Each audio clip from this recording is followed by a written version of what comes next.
కొండలలో నెలకొన్న కోనేటి రాయడు. ఆదిలాబాద్ జిల్లా తలమడుగు మండలం బరంపూర్ శివార్లో కొండపై ఉన్న శ్రీ వెంకటేశ్వర స్వామి పురాతన ఆలయం ఇది. ఇక్కడ ఉన్నది కదా, మొత్తం ఈ చెట్లు అన్నీ కూడా అంటే పచ్చగా ఉండడంతో సూపర్గా అనిపిస్తుందంట.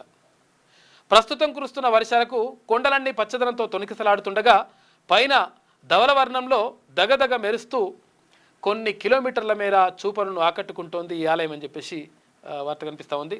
ఇవాళ ప్రపంచ ఫోటోగ్రఫీ దినోత్సవం సందర్భంగా మరిన్ని చిత్రాలు 11 పేజీలో కూడా ఉంటాయంట. బాగున్నది నిజంగా కూడా. కూకట్పల్లిలో చిన్నారి దారుణ హత్య, తెలిసిన వారి పనేననే అనుమానాలు. అనుమానితుడిని అదుపులోకి తీసుకున్న పోలీసులు. ఇంట్లో ఒంటరిగా ఉన్న 10 ఏళ్ల బాలిక దారుణ హత్య హైదరాబాద్ కూకట్పల్లి ఠాణా పరిధిలో కలకలం రేపింది. తల్లిదండ్రులు ఇంట్లో లేని సమయంలో వచ్చిన గుర్తు తెలియని వ్యక్తులు గొంతు కోసి కత్తితో పొడిచి కిరాతానికి పాల్పడ్డారు. అయితే ఘటనా స్థలాన్ని పరిశీలించిన పోలీసులు తెలిసిన వ్యక్తులే పనేనని చెప్పేసి అంటున్నారట. పాపం 10 ఏళ్ల పిల్ల ఏమన్నదరా నాయన, చంపేసిరట, మొత్తం కోసేసి పొడిచి చంపిరట. West fellows. శోభాయాత్రలో విషాదం, దాన్ని ఎంక్వైరీ చేసేసి వాడిని ఎవరినో మొత్తం తీసుకొని నరికి పోగులు పెట్టాలి కొడుకుని. శోభాయాత్రలో విషాదం, ట్రాలీకి విద్యుదాఘాతం, ఇక 5గురి దుర్మరణం.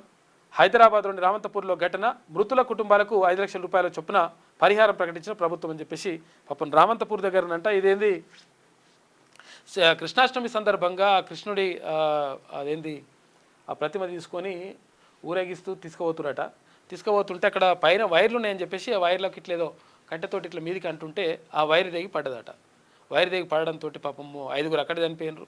హాస్పిటల్కి వెళ్ళిన తర్వాత హాస్పిటల్లో ఒక చనిపోయారు. కొంతమందికి దెబ్బలు తాకినాయి అంట.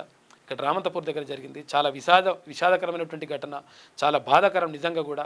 అంటే ఇటువంటి ఘటనలు చోటు చేసుకోకుండా ఉండాలంటే, ఇప్పుడు వినాయక చవితి కూడా వస్తుంది. వినాయక చవితి సందర్భంగా కూడా ఇటువంటివే జరుగుతుంటాయి. చాలామంది చాలా ఇట్లా విద్యుదాఘాతానికి గురవుతూ ఉంటారు. తర్వాత ఇనుపై అవన్నీ ఉంటాయి, అవి పట్టుకొని తర్వాత ఇష్టం వచ్చినట్టుగా ఇట్లా పెడతా ఉంటారు. ఆ కరెంటు తీగలకు తగులుతూ ఉంటాయి. తర్వాత ఇప్పుడు ఆ లైట్లు వేయడం కానీ తర్వాత ఇవన్నీ కూడా అరేంజ్ చేస్తూ ఉంటారు. లైట్లు కూడా ఇవన్నీ చేసేటప్పుడు జాగ్రత్తగా ఉండండి. పాపం దారుణమైనటువంటి ఘటన ఇది. అందుకని ప్రభుత్వం 5 లక్షల రూపాయల ఎక్స్గ్రేషియా ప్రకటించింది, ఏందో ప్రకటించింది కానీ పాపం వాళ్ళ కుటుంబ సభ్యులు ఎట్లా అనేది దారుణమైనటువంటి పరిస్థితి, విషాదంలో మునిగిపోయింది మొత్తం కూడా రామంతపూర్. వాళ్ళు పాపం దేవుడి గురించి మంచి చేద్దామని చెప్పేసి ఏదో యాత్ర చేస్తే ఇట్లా అయిందట కథ. శ్రీకృష్ణ జన్మాష్టమి సందర్భంగా హైదరాబాద్లోని రామంతపూర్లో నిర్వహించిన శోభాయాత్ర అంతులేని విషాదం మిగిల్చింది. విద్యుత్ తీగల మీద నుంచి వేలాడుతున్న కేబుల్ వైరు ఊరేగింపు నిర్వహిస్తున్న ట్రాలీకి తగలడంతో విద్యుదాఘాతం సంభవించి 5గురు మరణించిరట. మరో 4గురికి గాయాలయ్యాయి. వీరిలో ఒకరి పరిస్థితి విషమంగా ఉంది.